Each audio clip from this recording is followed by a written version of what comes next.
Hello बच्चों, so welcome to my YouTube channel maths by Govind sir. तो बच्चा आज हम सीखेंगे इर्रेशनल नंबर को प्रूफ करना कि कैसे हम किसी भी नंबर को इर्रेशनल नंबर को ये प्रूफ करके कह सकते हैं कि हाँ ये एक इर्रेशनल नंबर है। तो बच्चा जल्दी से वीडियो स्टार्ट करने से पहले चैनल को हमारे सब्सक्राइब कर दो, बेल आइकन को प्रेस कर दो और लाइक वीडियो के अंत में करना जब आपको लगे कि हाँ ये वीडियो हमारे लिए यूजफुल था। सो स्टार्ट करते हैं वीडियो। सो स्टूडेंट्स, आपके सामने क्वेश्चन लिखा हुआ है prove that root 2 is irrational number, यानी कि रूट 2 एक अपरिमेय संख्या है, ये हमें प्रूव करना है। तो बहुत आसानी से समझना, बहुत मजा आएगा क्योंकि ये कॉन्सेप्ट आपको अनेकों क्वेश्चंस कराएगा, जैसे कि root 3, root 5 and so on. बहुत रूट 7 ले लो आप, जितने भी इर्रेशनल नंबर हैं सबको सेम कॉन्सेप्ट से करेंगे जो अभी आप समझने वाले हैं। इसलिए वीडियो को पूरा जरूर देखना बेटा, शेयर भी करना अगर मजा आया आपको और समझ में आए तो सुनो, रूट 2 बेटा एक इर्रेशनल नंबर देखने में ही पता चल रहा है कि ये एक इर्रेशनल नंबर है भैया।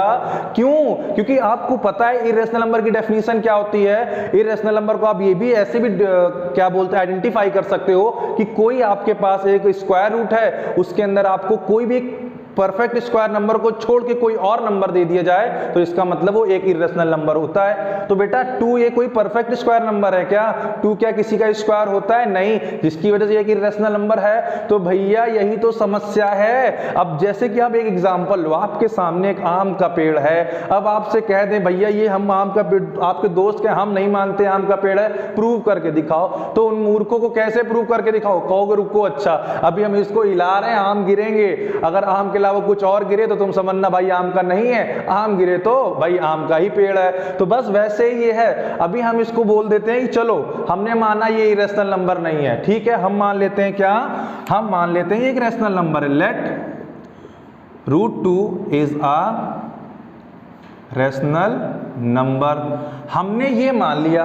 अगर हमने ये माना है तो देखते हैं भाई क्या हमने सही माना है। तो बेटा इसको लिख सकते हैं root 2 is equal to p upon q, क्योंकि p upon q is the form of rational number, जहां पर बेटा p और q एक इंटीजर है एंड q कभी भी 0 नहीं हो सकता है। इस बात का तो पता होगा सब लोगों को। और p and q have not any common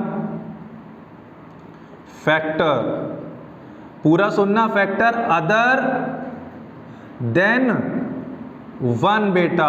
1 को छोड़कर इनका कोई भी कॉमन फैक्टर नहीं हो सकता है। यानी कि आप कह रहे हो सर ये तो दोनों को प्राइम होते हैं ना। हाँ, आप ये भी लिख सकते हो छोटा सा लैंग्वेज में कि p एंड q आर को प्राइम नंबर्स, ओके, क्योंकि रैशनल नंबर की डेफिनेशन यही है। तो सुनो, ठीक है, कोई दिक्कत नहीं है। अब हम क्या करेंगे, इस q को भेजेंगे इधर, तो root 2 into q is equal to बेटा p आ गया।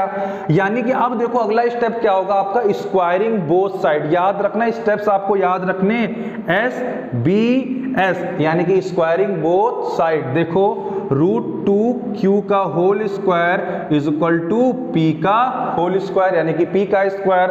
तो रूट 2 का होल स्क्वायर, सॉरी रूट 2 का स्क्वायर 2, q का square q square is equal to p square. अब देखो यहां से क्या सीखने को मिलता है बेटा, इतना तो आपको पता होगा p स्क्वायर ये जो आ रहा है ये q स्क्वायर में 2 का मल्टीप्लाई करने पे आ रहा है। यानी कि हम अगर चाहें तो ये भी लिख सकते हैं कि q square is equal to p square upon 2, जो पूरा पूरा डिवाइड भी होगा, क्योंकि p स्क्वायर तभी तो आया है जब हमने q स्क्वायर में 2 का मल्टीप्लाई किया है। यानी यहां से हमें क्या सीख मिलती है कि ये मिलती है p square is divisible by 2। बेटा जो p स्क्वायर है वो 2 से डिविजिबल होगा। अगर p स्क्वायर 2 से डिविजिबल होगा तो बेटा ये बात हम जानते हैं और पढ़ भी चुके हैं कि भाई p is also divisible by 2, कि p भी 2 से डिविजिबल होगा। यानी कि इसका मतलब ये हो गया p का एक हमें फैक्टर मिल गया 2, इतना ध्यान रखना। अब हम क्या करेंगे, इसके बाद जरा समझना बहुत अच्छे से बेटा। इसके बाद देखो हम इसको ये भी लिख सकते हैं, किसको, p is equal to 2m लिख देते हैं। अब कह दो सर m क्या आ गया, बेटा m यहां पर एनी इंटीजर, कोई भी इंटीजर है लिख देना वहां, ठीक है, m यहां पर कोई भी एक इंटीजर हो सकता है। ठीक, चलो मतलब क्या हुआ। अच्छा एक बात बताओ, अगर यहाँ p बराबर 2 रहा होगा तो m कितना रहेगा, 1 रहेगा, क्योंकि 2 × 1 तभी तो ये 2 के बराबर होगा। अगर ये 4 रहेगा तो m 2 रहा होगा। इसीलिए हमने एनी इंटीजर कहा है, क्योंकि p की वैल्यू पे m डिपेंड करेगा ना, p जो होगा m उसके हिसाब से आ जाएगा, इससे कोई दिक्कत वाली बात नहीं है।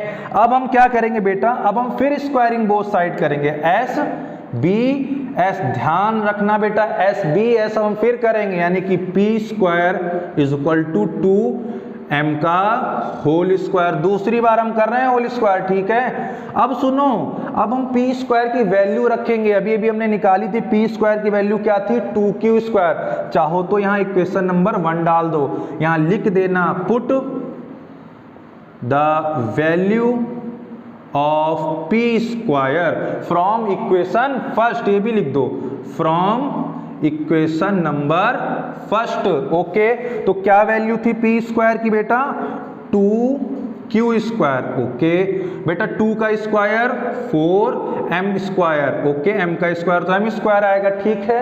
अब सबको पता होगा 2 × 1 = 2, 2 × 2 = 4। आई होप इतना तो सबको पता होगा। अब देखो हम क्या करेंगे बेटा, q² = लिख सकते हैं 2m²। अब बेटा फिर से वही दिमाग लगाओ कि कैसे ऐसा हुआ, हाउ इट इज पॉसिबल बेटा, 2 × m² = q², यानी कि q² कब आया, जब हमने m² में 2 का मल्टीप्लाई किया, यानी कि बेटा क्या, देखो q² is also divisible, q² is divisible by, लिख लो, ऑल्सो बाद में लिख लेना, इज डिविजिबल बाई 2। भाई दिख रहा है ना हमें साफ साफ, अब इतना दिख गया तो ये भी लिख सकते हैं क्या, q is also divisible by 2। अब बच्चा सुनो, अब एक चीज आप स्टार्टिंग में आओ, आपने यहां लिखा था p और q क्या है, p and q have not any common factor other than 1, क्योंकि रेशनल नंबर की डेफिनेशन यही है। बट आप देख रहे हैं जो p है, p का एक फैक्टर 2 है और q का भी एक फैक्टर 2 है, जो कि नहीं होना चाहिए था अगर ये रेशनल नंबर है। यानी कि हमने जो माना था बेटा वो गलत साबित हुआ, आम के पेड़ से आम ही नीचे गिरेगा। तो हमने जो गलत जो माना था वो हमें पहले से ही पता था ना गलत है, तो भाई वो गलत साबित हो भी गया तो कौन सी चौंकने वाली बात है, बिल्कुल नहीं है। तो bas अब आप यहां लिख सकते हो, इतना आई होप समझ में आ रहा होगा। क्या लिखोगे, therefore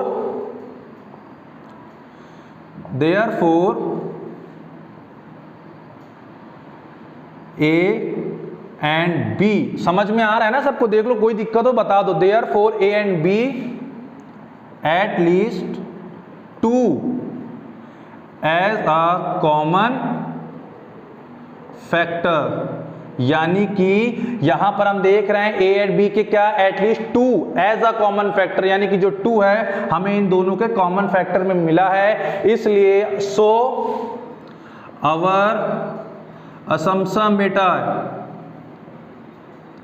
इज रॉन्ग, यानी कि इसका मतलब जो हमने माना था, हमारी जो एज्यूमिंग थी बेटा वो गलत साबित हुई, क्योंकि हमने तो इसको क्या माना था, हमने तो इसको एक रेशनल नंबर माना था, और रेशनल नंबर कहता है कि इनका कोई भी कॉमन फैक्टर नहीं होना चाहिए, लेकिन है ना, तो जिसकी वजह से अवर असम्पशन इज रॉन्ग।